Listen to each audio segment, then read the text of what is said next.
RunBuzz, episode 126. In this episode of the RunBuzz podcast, I speak with PaceBuilders coach and endurance dietitian, Jill Mongene. In this episode, we're going to discuss her top 5 fueling tips for runners. We're going to talk about a mnemonic that she uses to help remember these 5 things, and we have a couple extra things thrown in, such as how to get rid of the post-run headache and what causes that, and also some tips we can do to get rid of that post-run hunger that we often feel the rest of the day. All this and more coming up on today's show.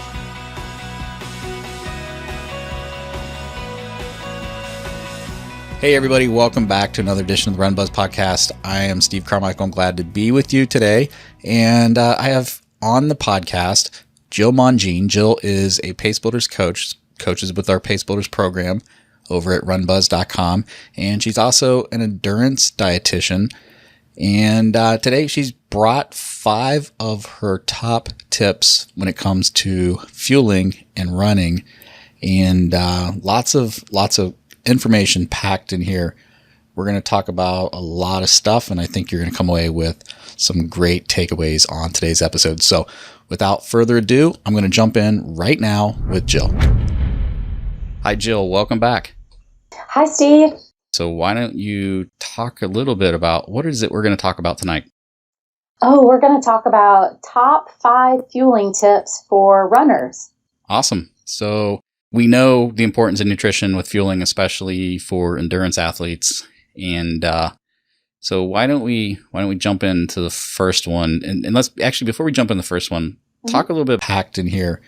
We're going to talk about a lot of stuff, and I think you're going to come away with some great takeaways on today's episode. So without further ado, I'm going to jump in right now with Jill. Hi, Jill. Welcome back. Hi, Steve.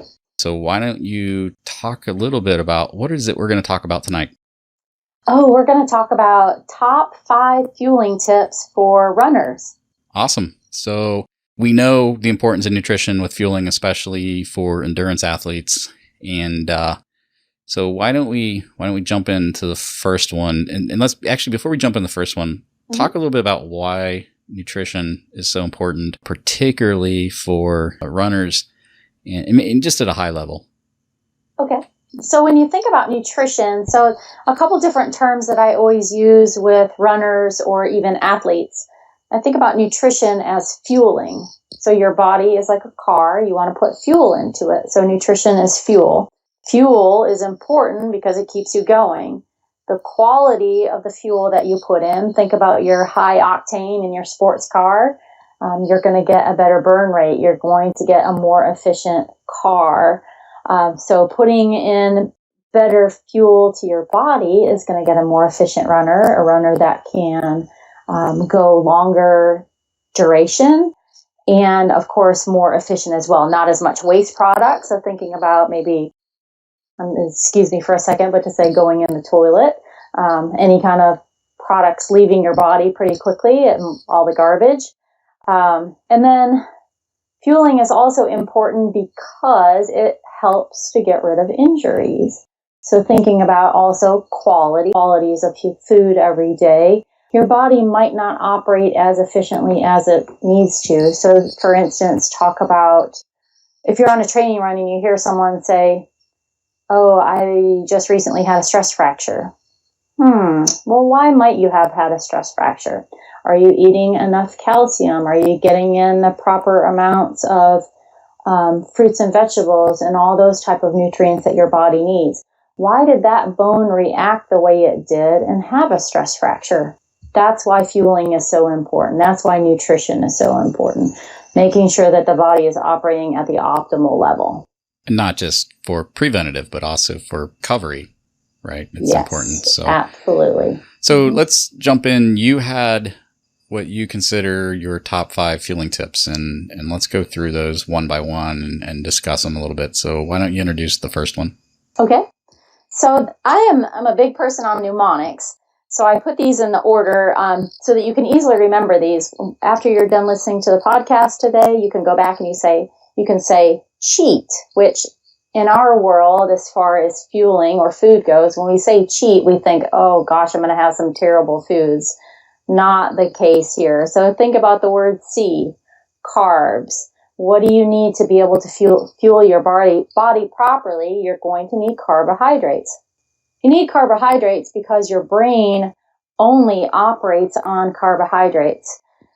You have to have 130 grams of carbohydrates floating around in your body at all times in order to keep your brain being able to think, being able to run the body, making sure all the systems are at a go,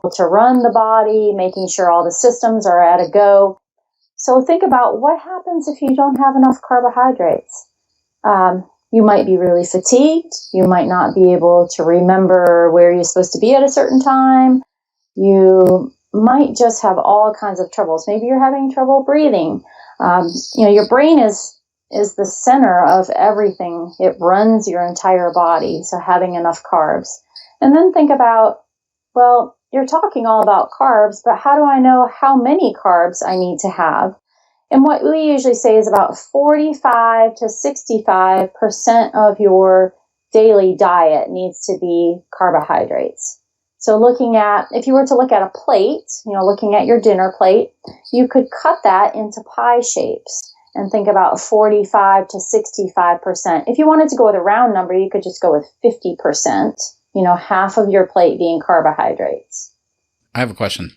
Sure. So there's lots of different philosophies on carbohydrates, and we hear about complex carbohydrates, simple carbohydrates, and so for just to refresh my memory, when we say 45 to 65% carbs, what are we looking for specifically? Great question.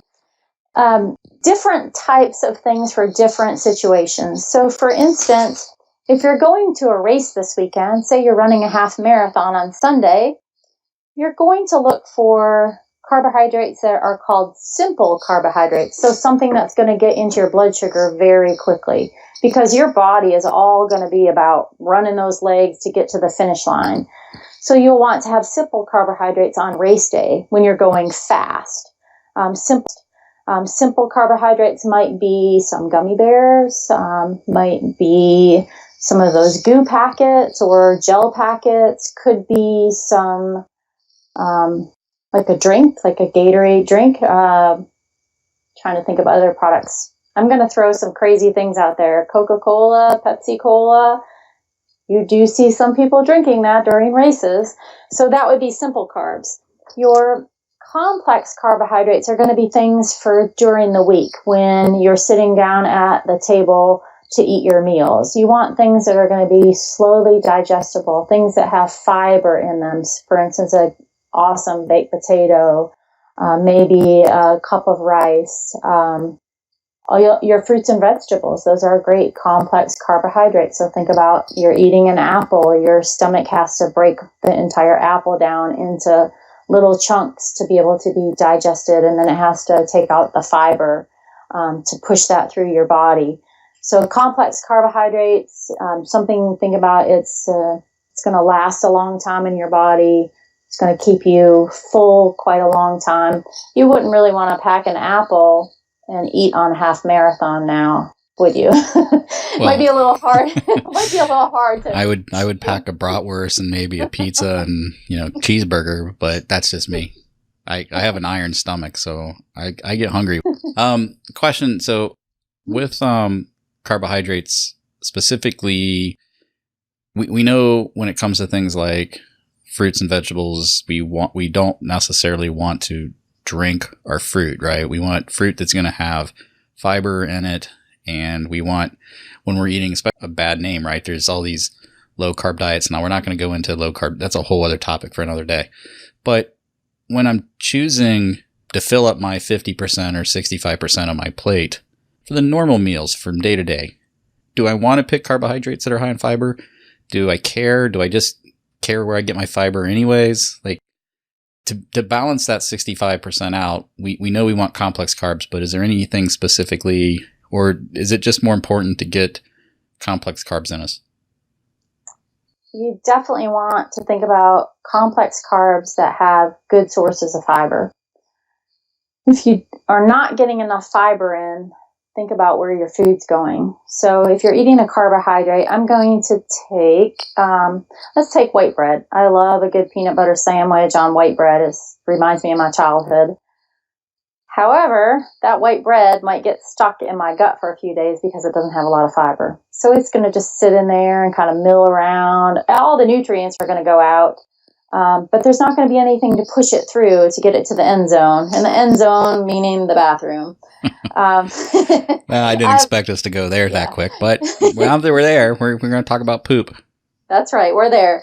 And to think about poop, you want to think about our friend, the colon cancer, not the friend, actually. You need fiber in order to get the waste product out. So this is kind of the same thing that we were talking about, the car analogy. If you put something in your body that might not be optimal fuel, you want to push it out as quickly as possible. So thinking about carbohydrates, complex carbohydrates, you definitely want to maximize your fiber content. And fiber content for females is 25 grams a day. That's your minimum amount. And then for males, it is 35 grams of fiber a day. So all the things that you're taking in, the carbohydrates, you can look on back of packages and figure out exactly, how much a baked potato. A baked potato might have 10 grams of fiber in it, possibly. That's just an example. Okay, cool. Anything else on carbohydrates? No, I think we've covered it. Okay. In the future, we love carbohydrates. Yeah, we love. I'll eat carbohydrates all day long, and sometimes that's my problem. All right, so we have C on the CHE.A.T stands for carbohydrates. Mm-hmm. Let's talk about H. H is for hydration. So thinking about now that we've talked about carbohydrates and taking all that stuff in, how are we going to wash it down? You definitely have to have fluid. Daily fluid is so important. Think about your eyes for seeing. You have to have liquid in your body in order to make your eyes water and wash out waste products. So thinking about the body having ample fluid in it also takes all the waste product out. It gets all of the different nutrients to where it needs to be. For instance, if you drink a glass of milk, that's fluid. It will go to the bones. So thinking about hydration, you might think, well, how do I know how much I need? Very easy way to figure that out is take your body weight and divide it by 2. And then that number that you come out with, so say if you weigh 100 pounds or 200, let's go with 200 pounds, divided by 2, easy math, you come out with 100 ounces. And then that number that you come out with, so say if you weigh 100 pounds or 200, let's go with 200 pounds, divided by 2, easy math, you come out with 100 ounces. So 100 ounces per day is the bare minimum that you would want if you weighed 200 pounds. That being said, you also have to think about, well, where do you live? So I live in the South. North Carolina is still pretty hot. Today it was 86. I would probably drink a lot more than 100 ounces. I would start my day at 100 and probably go up based on thirst. But hydration, is so important. It makes all the moving parts work in your body. It keeps the fluid in your knees, in your bones. Speaking right now, as I'm speaking on this podcast, I'm losing valuable fluid just through my breath. So we call that insensible fluid. You have to think about that too. You're losing sweat when you're running. So hydration is definitely in the top list, number 2 on our top 5 today. I agree. And I know one of the common objections I hear with drinking so much is there's this fear of drinking too much water. Can you talk a little bit about why for most people that should not be a concern? Absolutely. Hyponatremia is the term. Hyponatremia means that when you drink too much water, your cells don't know what to do with it. So think about a balloon, like a water balloon. When you were a kid, you had a water balloon fight. If you blew the balloon up with too much water, what happens? It explodes. The same thing happens with your cells. So who would be susceptible to hyponatremia? Might be your person that is a little scared of drinking, or might be your person that's a little bit, might be your person that is a little scared of drinking, or might be your person that's a little bit scared of using the salt shaker on their food. So, as athletes, we really do want sodium in our body because it keeps the fluid in, it keeps the cells healthy. It also regulates if you drink too much water. So thinking about being in a race situation, for those folks that might be 5 and 6 hour marathoners, if you're doing a 5 or 6 hour marathon and you're in a cold climate, your best situation is not to drink at every single aid station, because you might end up becoming overhydrated. How do you resolve that? Well, if you're doing a 5 or 6 hour marathon, you can still drink at every aid station, but you just don't drink water. You make sure that you get an electrolyte beverage. There are many on the market, that we could endorse today if we wanted to, but I'm sure that you're very familiar with most of them. Just, having some sodium and magnesium and calcium in it keeps that regulation of the cell, pushing the water out when it needs to go out. The sodium helps you retain the water too, so you're not just going right through your system. So one of the fears that people have is, well, if I drink that much, I'm just going to be peeing a lot. And it's true, but if you're also taking sodium in, it'll help reduce that as well. Personally, when I'm out running longer races, I tend to get dehydrated more so. And I feel like for me, it's hard to drink at every stop. And I try to alternate between water and the sports drink that they're offering on the course usually, to kind of balance it, because I found if I just only drank sport drink, that would bother my stomach from the sugars. And so, yeah, I agree. I think hydration is extremely important just in the day-to-day life. I noticed since I started more regularly going to strength training early mornings, that the first thing I do when I get out of bed is I'll drink, I don't know how much it is, 12, 16 ounces of water. And I just noticed a big difference in my mental clarity. It seems like I'm able to wake up a little faster and I'm not a morning person. And I just feel better. And I'm doing it because I need to hydrate, because I'm getting ready to go into 60 minutes of pretty high intensity exercise. And, but I noticed just a big difference. Whereas before I would get up every morning, I'd still drink in the morning, but it was a cup of coffee, and I still have my coffee. I didn't give that up, but I saved that for after my workout. But yeah, hydration, like I notice when I'm dehydrated, I'm slower. I don't feel like I have as much energy. And when I force myself, and it is kind of forced to get me to drink enough water, I do have to be mindfully aware when I'm drinking and not, because I get busy throughout the day and I'll just stop drinking. And then I'll come home, and as soon as I walk in the door, I'm just like, all of a sudden there's like this thirst hit me because I've been dehydrating myself. And as everybody knows, I'm quite a talker, so I probably lose twice as much out through my breathing than other people. So I just never shut up at work. So hydration, I agree. I think hydration has one of the biggest impacts we have on race day, because being dehydrated impacts our performance and impacts our ability for the fueling to get delivered. And it's just used in everything. I mean, everything from breaking down the energy, right? I mean, the water, the fluid is involved. Everything. It's in our sweat. It's keeping us cool. But plasma is, right. When we sweat, all that fluid is going out through our skin and not delivering as much blood to our the muscles that we need. So that's why it's hard to exercise on those really, really hot days. And so yeah, I agree. Hydration. So C is carbohydrates, H is hydration. Now what's E? E is number 3 is enjoyment. And you're probably thinking, fueling, enjoyment. Well, how does that fit in? I just am a big proponent of enjoying your food, enjoying your fuel, having the things that you love every day in your diet. So thinking about, if you are an athlete, you might have recently jumped into this whole training and started following RunBuzz and thinking about, well, I'm going to clean up my diet. I'm going to have to start eating clean. What does that really mean? Isn't an apple clean? You guys are going to think I'm nuts when I say this, but chocolate cake, isn't it clean? It has cocoa in it. Cocoa is an antioxidant. It has eggs in it. Yes, it has sugar in it, but it's a simple carb. You might need it. Flour is a carb. It might have some fiber in it too. So what I'm saying here is that clean eating is whatever you think it is, but as long as it's enjoyable to you is the most important thing. So thinking about, the good foods and the bad foods. You want to have things in your fueling station, your refrigerator, that you're going to love. Station, your refrigerator, that you're going to love, that you're going to want to gravitate towards. If I read an article today about what's everyone talking about these days, I saw a commercial today about celery juice.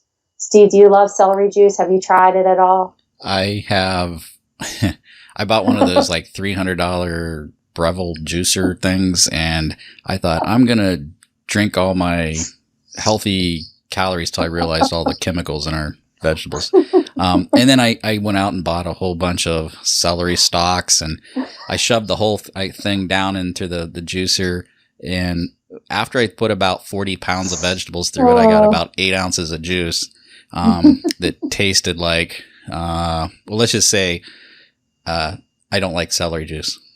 Right. See, I mean, just the word celery juice, I'm thinking celery. Oh, I hate celery, number one. But thinking, how could I think I'd have to plug my nose, close my eyes. Like, there'd be way too many steps for me to even think about drinking any celery juice. So no, if the internet tells me that celery juice is wonderful and I don't love it, if I don't gravitate towards it, it's a no for me. So just thinking about that as you're a runner and an athlete, it's the number 3 on my list, enjoying your food. Yeah. Making it all fit. But I'll eat celery with some peanut butter on it. Right? Oh, yeah, I mean, absolutely. I will snack on that all day long, and I feel like I'm eating healthy, and I'm getting protein and fats and carbs and fiber, and I can eat that all day long, right next to my hamburger and brats. See? Yeah, right. No, but I'm actually, so I've had my own personal, I guess, experimenter and test out the temperature. I jump all in. So when I start up exercising, and I did this in the past, I'd go in at 100 miles an hour. I was exercising, I was eating as clean, and I would plan my meals, and I would do just to the nth level. I was like Mr. Health on steroids, like a lot of steroids, not like, I guess that's a bad analogy, right? But the point is that I would just go all in, and then that would last 2 days. And I would crash, and I would like, okay, this sucks. I'd fall off. I would go back to eating crap food, not exercising. And then about 4 weeks later, I would go back in again. And I just yo-yoed back and forth.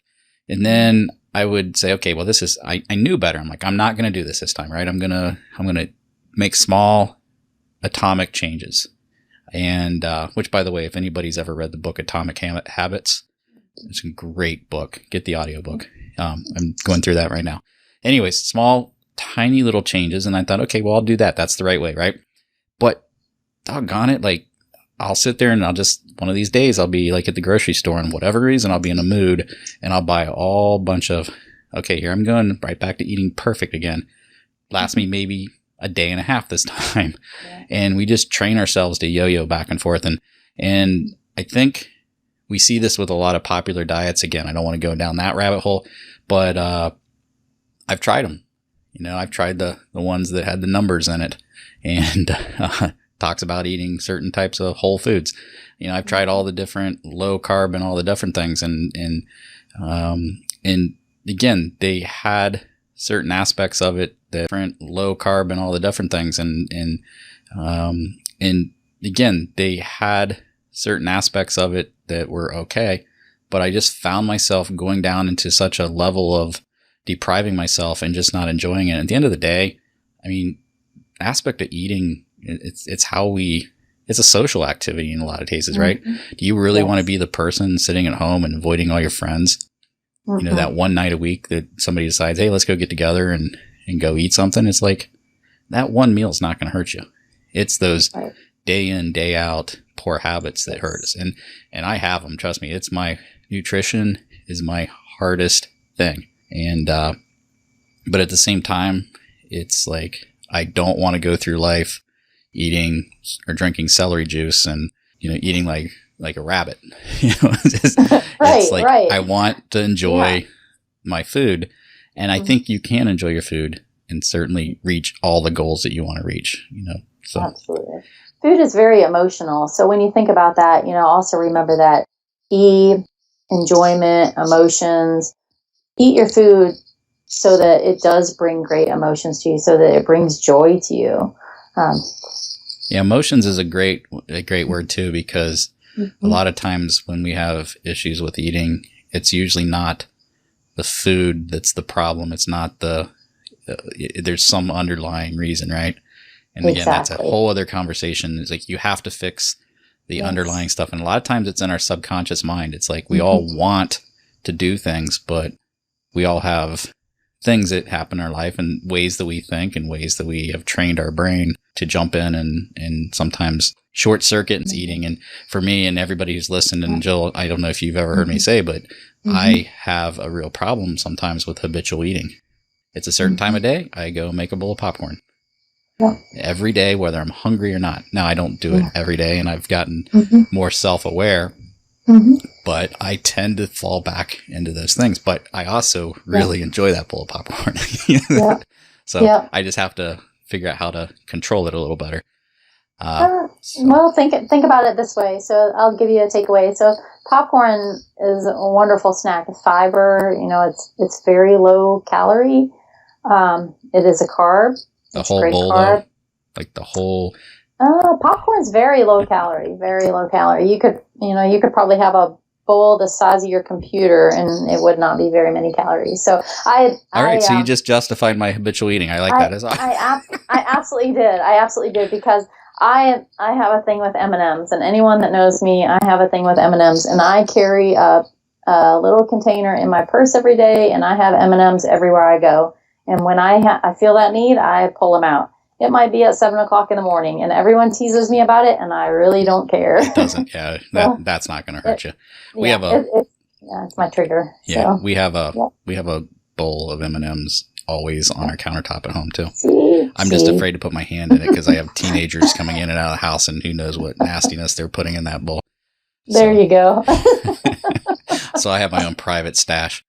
All right, so we've gave away our habits there on food. So we covered C.H.E. was enjoyment.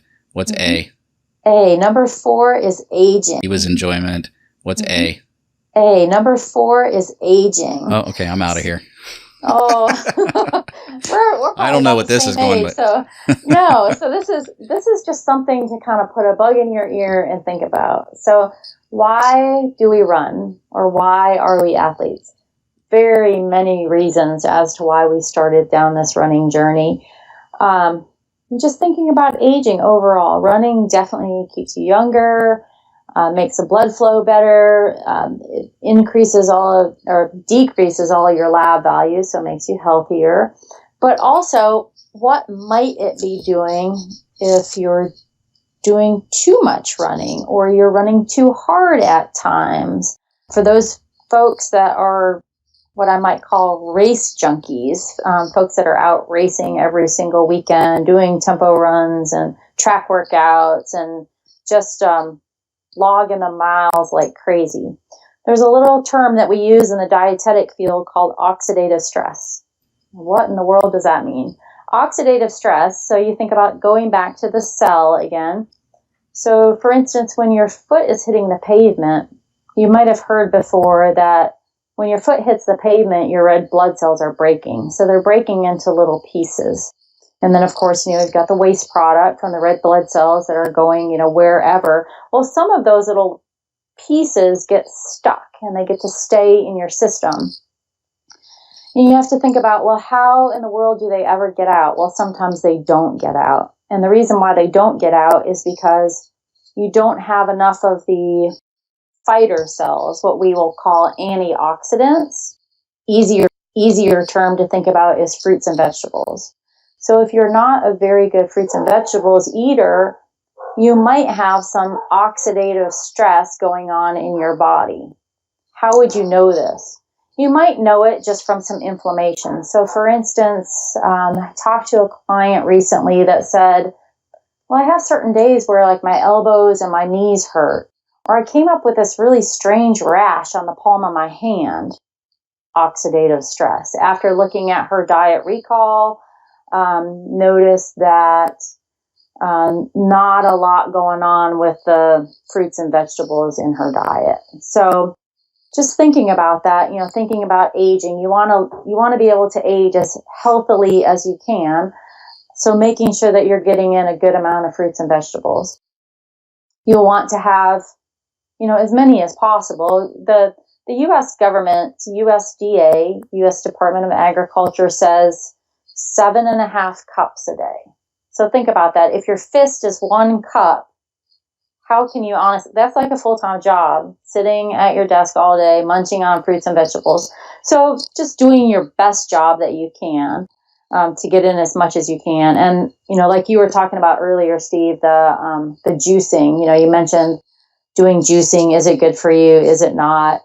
I like to actually encourage people to get their fruits and vegetables. If you like to have liquids, do a blend. So thinking about if you are an avid person that likes to mix things up, throwing it all in a blender. So keeping that fiber inside the blender, inside your body. With oxidative stress is the colors. So thinking about deeper, darker colors actually have more vitamins in them. So as runners, we always want to gravitate towards those fruits and vegetables. So thinking like it's blueberry season right now. If you love blueberries, get on it. Get as many in your system as you possibly can. Fit them into your diet every single day. If you're someone that loves kale is deep and dark, and you can roast it. It's wonderful. So getting that into your diet. Beets are another option. They're dark color, purple, filled with tons of vitamins.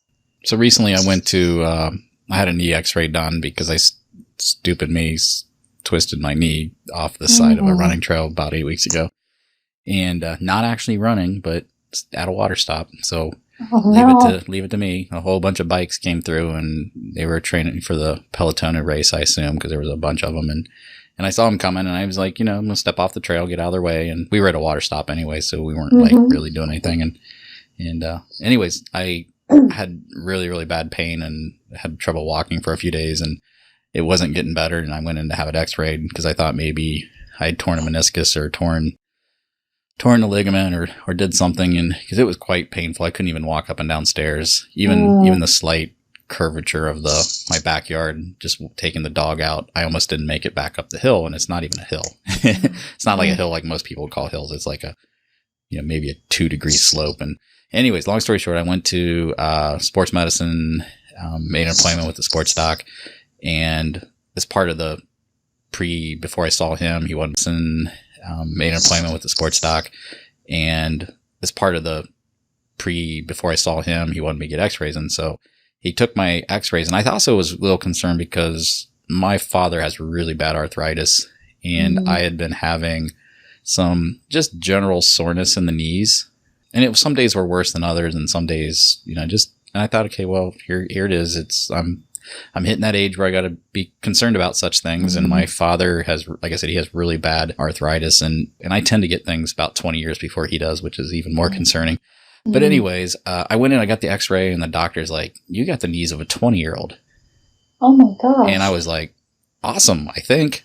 It's like, and so he's like, he goes, you got good spacing in your joints. He's like, I see no signs of arthritis. And so good news is at least my knees are healthy, and I am back to running now, finally. But yeah, it was interesting. Like the soreness that I was having in the knees probably could have been a result of that, because you brought up I probably don't eat nearly as many vegetables as I should be. I'm not a fruit eater, although I will eat strawberries and blueberries when they're in season. But yeah. Anyways, I don't know if anything specifically there was oxidative stress, but I do know that when we run, and we run a lot, and it's not just running, it's exercise in general, when we're breaking down, we're creating a lot of waste products in, in our body anyways. And so there's a lot of different ways that those get flushed out. So I'm glad you're talking about oxidative stress. It's not talked about nearly as much. And so there's a lot of different ways that those get flushed out. So I'm glad you're talking about oxidative stress. It's not talked about nearly as much. So definitely think it's something at least considered. Think about how we can combat that, especially as we're getting older. Absolutely. And if you're not a good fruits and vegetables eater and you want to talk about it, we were talking, before this podcast a few days ago that get on the RunBuzz community and let's talk about ways that we can eat more fruits and vegetables. We could start getting that going as a topic on the Facebook page. I'd love to be creative and hear all the different ideas on how you get them in on a daily basis. Yeah, actually what I'm going to do is I'm going to challenge people listening right now. This is an area that I would love to hear what people are doing to, is this something that they're struggling with, or is it for people who are good at this, what's your trick, right? For me, it was always, it's not that I don't like fruits and vegetables. It's just, I come home and I'm like, oh my gosh, now I got to take the thing out. I got to wash it. I got to cut it up. I'm like, that's just so much work. And then they're not as filling. Right. And so what ends up happening is I'm not eating the fresh fruits and vegetables. What happens is I'm eating the frozen fruits and vegetables, or not frozen fruits, but frozen vegetables. And, you always hear about, well, you're just boiling everything out of it, the nutrients. I guess it's better than nothing, but at the same time, it just doesn't seem to me it's as healthy as fresh vegetables. That's a really good thing to talk about, actually. Frozen vegetables now, with technology, probably have actually more vitamins. Because of the flash freezing? Yes, because of flash freezing. So, unless they're fresh as could be and you know who grew them. But yeah, I would definitely opt out for frozen stuff because it does have really good vitamins in it. And I believe that's better. I've heard that's better than the canned stuff, right? Yes. And I don't mean canned like maybe home pressure cooking fresh out of the garden canning, but more of the pre-cooked stuff, right? Okay. Yes, I think canned is a good option just to keep in your pantry for emergencies, say like during a ice or snowstorm, just to have some canned food, emergency items, absolutely. Okay. Yep. All right, so A was aging. So just review, C was carbohydrates, H, hydration, E, enjoyment, A, aging. Let's talk about the last one, T. Yes. So the last one, number 5, is timing. So you might think, well, what do you mean about timing? So thinking about timing of your breakfast. You're waking up at 5 o'clock, going to meet, tomorrow morning I'm going to meet someone at 6 a.m. to run. So thinking about my timing of my breakfast. Am I going to eat breakfast before I run? Am I not going to eat breakfast? Or am I going to take a snack with me in the car afterwards? As a runner and an athlete, you have to constantly be thinking about the timing of your meals. For instance, Steve, we talk all the time about other things that you're doing. You have a really busy, active life. So thinking about, are you taking snacks to work? Do you have a drawer that has something in it if you find that you're out of time and you can't get lunch that day? Knowing where your next meal is going to come from, knowing what type of fuel you're going to put in your body before you're going out to meet friends for a 6 o'clock fun run. As far as also knowing about if you have a half marathon on the weekend, when are you going to eat dinner the night before? Are you going to go out and have a massive carb loading dinner the night before? Which absolutely, I would be an advocate of that. And what are you going to do after the race? Thinking about that. How soon are you going to be able to get to food after your half marathon? Is it going to be 45 minutes? Is it going to be 3 hours? So timing of fuel is so important for the body. One thing that I wanted to talk about is when you say timing, how many hours or how many minutes, knowing your body. So for instance, when we talk about breakfast, if you're eating breakfast before you run, you might want to eat breakfast somewhere between 60 and 90 minutes before you go out the door. If you don't wait extra time, what might happen? Kind of earlier in the podcast, we started going down the whole situation of the bathroom. Do you want to be out on the run where you have to duck out in the bushes? Probably not. So making sure that you're eating early enough. Thinking about recovery.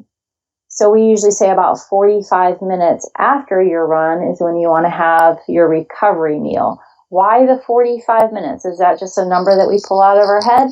No, absolutely not. 45 minutes is the best window of time to get the fuel in to make sure that, all those muscles that you just broke down, you might have been running a 5K, running really hard, and your calf muscles were breaking down and they need energy. So 45 minutes gives you the time to be able to get all the protein sources back into those muscles before they kind of start to close up and they're not going to take any fuel anymore. So just thinking about timing constantly and kind of having a rolling idea of where that next meal, next snack, whatever it is, when is it going to be? I think timing, especially if you're not somebody who feels like you're eating well all the time, I think timing can also make up for some, not in long-term deficiency, but think about you have a race on a Saturday, and if you can get up early enough, and it's hard because those races start so early, especially in the summertime, to beat the heat, to get that proper pre-race meal, I think you'll find, and it doesn't have to be a big meal, just a few hundred calories is usually enough depending on the race, but definitely I've noticed a big difference when I've had a very early morning meal, even before like a long run.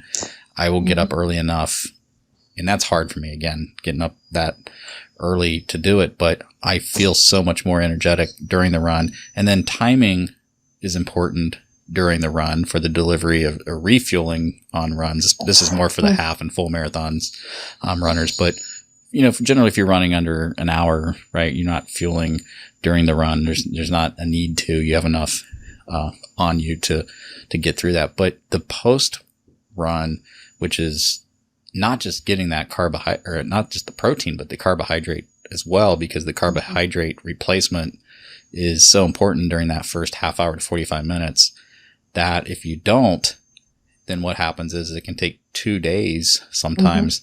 We talk about, and that's one thing I tend to do really well is we would always run our long runs from a location that had a coffee shop, and inside the coffee shop there was a Subway. And so after I would come back from long runs, not so much the shorter runs, but come back from the long runs, I'd always get a cup of coffee, and then I would either get some sort of bagel, or I would also, which didn't really have the protein in it, but one of the people suggested, well, why don't you just get like a little 6-inch, half-inch sub from Subway because it's got, think about it, it's got protein, it's got fat from the cheese, it's got vegetables on it, it's got the bread. It's almost perfect, really, for a post-run snack. And again, I'm not a big Subway fan because I think their sandwiches are kind of bland. Sorry, I guess they're not going to be a sponsor.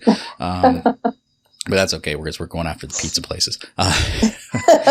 Just because of we had an ultra runner on here, Reese Jenkins.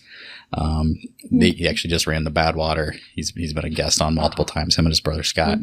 And so he did successfully complete. He was the first Welsh guy to complete the Badwater, and just kills it.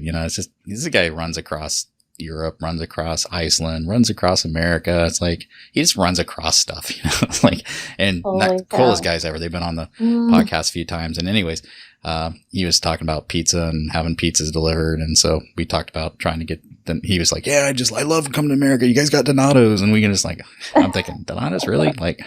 I know. There's so many great local places. I'm like, I don't like the chain. But and he's like, hey, but we can get this. Maybe they'll sponsor the podcast. So we please, we need pizza. We need a sponsor. Yeah. So anyways, but yeah. So I guess to get back to the post run recovery is probably one of the most important things you can do to get that protein in. You start that healing and repairing right away, and it's hard sometimes because if the weather's really hot and it's humid, I'm just not hungry when I come back.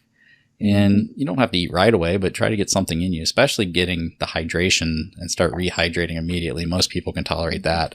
And then I think you'll find that throughout the day, if you do get that post run, especially those longer run, get that post run protein in you relatively fast, and then make some smaller meals throughout the day, you don't get that super hangry hunger, like chew your arm off hunger that I sometimes will get if I don't fuel right away.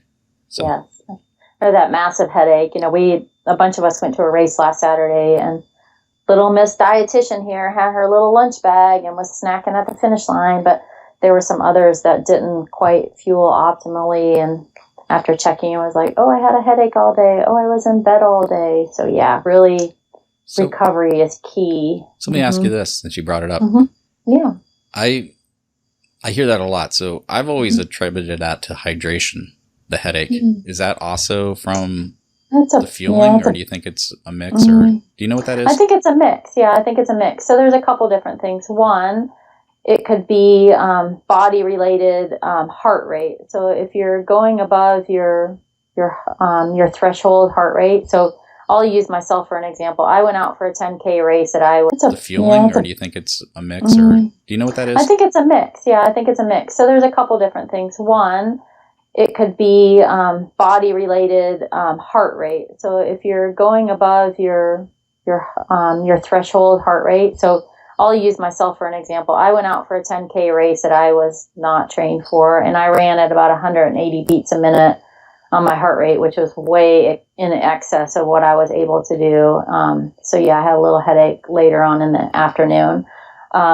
For other people, though, could be hydration, could be, dehydration, but it could also be fueling. Just thinking about like how low did your blood sugar get after, if you're sitting around at the awards event, if you only took in maybe a couple hundred calories before, a 10K, so 6.2 miles, figure that's about 600 calories you expended or more.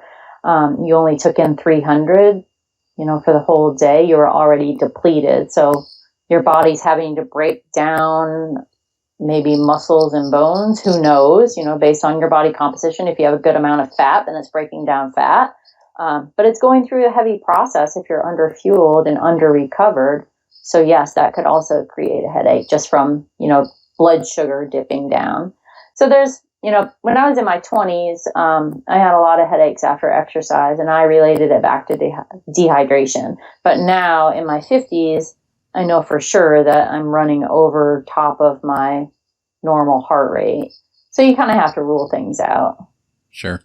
I think for me, it's been hydration, because like I said, I tend to get dehydrated in races. It sweat heavily, and just longer runs, and there might be something to combination of all those with me, especially because I do tend to push my heart rate up sometimes a little higher than it needs to be, especially in the heat. But okay, well, these are all awesome things. So I think this was very helpful, and I think it should give people something to kind of remember if we go through, how we're eating, that regardless of whether we consider ourselves an athlete or not, we're runners, we're athletes, we're doing sports. I think we have to look at it from the perspective of the food we eat is fuel, and we need to fuel, and we need to stay well hydrated, but at the same time, we need to have some enjoyment in the foods we're eating, that we're not taking life so seriously that nobody wants to be around us because we're just miserable all the time and grumpy because we're drinking celery juice and crunching on broccoli or whatever. So I went through a phase where I did a lot of vegetables, and I would oven roast them, and I love that, except then I got to the point where it's like, well, the fastest way, and it's just, if I'm cutting it up anyways, I just eat it. And then next thing you know, it's like, I'm just sick of broccoli. Like, I can only eat so much broccoli.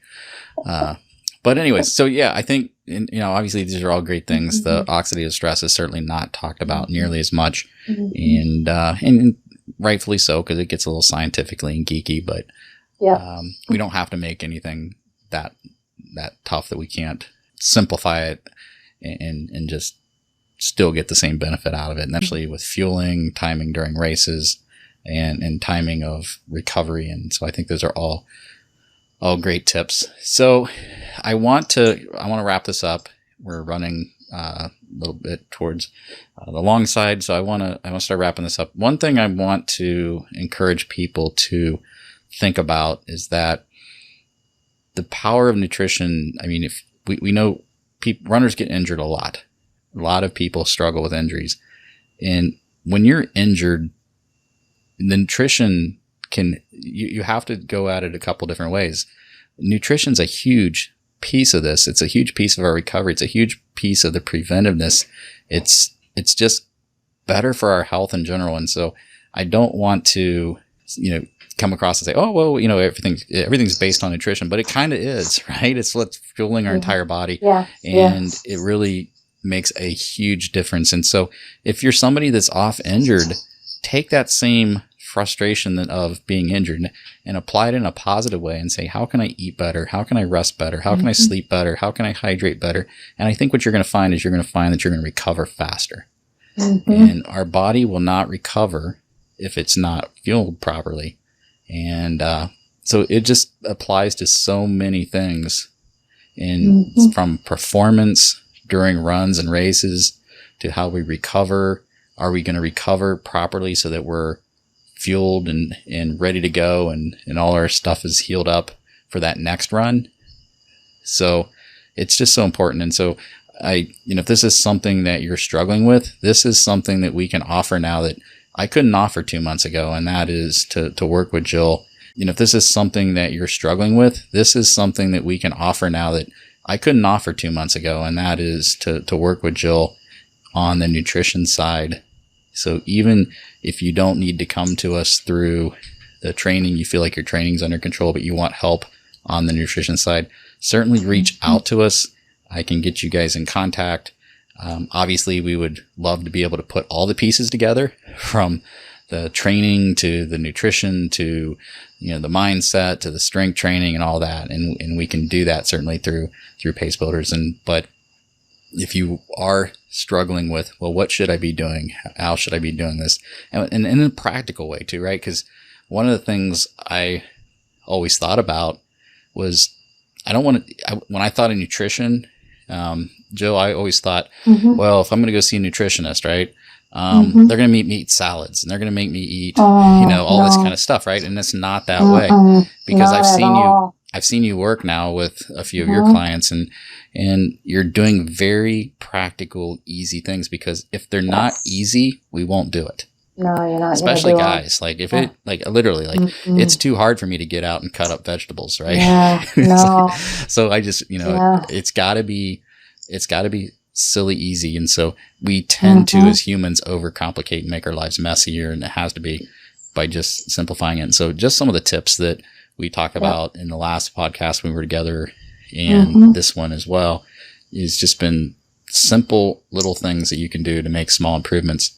But I encourage people to reach out, get assistance in this area, because it's going to be life-changing and it'll last you a lifetime. So what you learn now is going to have tremendous benefits. So again, I encourage you to reach out to us if we can help you in any way, as well as on the training side, and balance the two things together. So we have a whole team to help you. And anything else, Jill, you want to wrap up with?